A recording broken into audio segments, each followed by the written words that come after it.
You know, the Port Authority is responsible for the safe and efficient travel of thousands of our residents daily, who deserve accountability and a real opportunity to participate in the process when any fee or toll increase is proposed.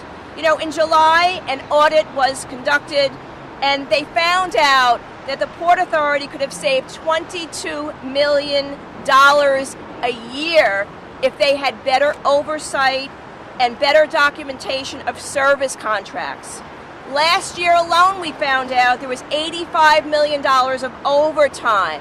The toll increases here, and they had those meetings, the peak of the summer in August 16th, I believe.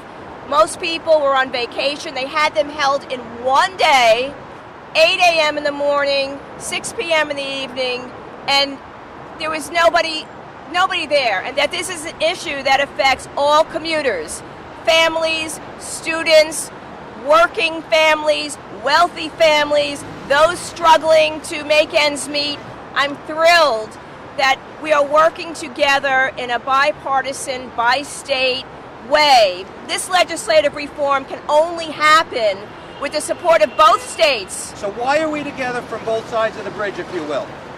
Because for years we've heard that the Port Authority can hide behind the two-state complexity that their authority represents. Well, I'm here from New York. I'm standing together with colleagues from New Jersey, Republican, Democrat. This is a clear message to the Port Authority that you can't hide behind that two-state complexity anymore. The bottom line is the Port Authority, quite frankly, has recently become, in my mind, the poster child for government incompetence. Forget about how much they're increasing it. It's ridiculous that they've got to go through this scheme to do it. On Staten Island, our bridges, New Jersey to Staten Island, they go from 8 to 9.50 to 10.25 to 11 to 11.75 to 12.50. If you carpool, you might pay more than if you live somewhere or you travel a certain amount of time. If you're a truck, now what is a truck?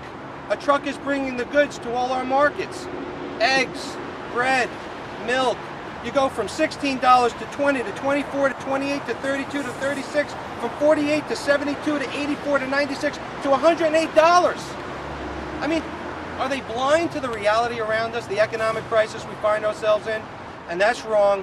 And we're together. We've got a host of legislation that we're going to come together on to see whether or not we can bring accountability to this this authority that is really running wild.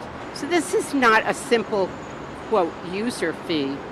This is a tax on all the residents of New York and New Jersey, and particularly right here in Bergen County, where we are standing now, where there is an inordinate effect on the people who live in Bergen County, and particularly those who live in our district.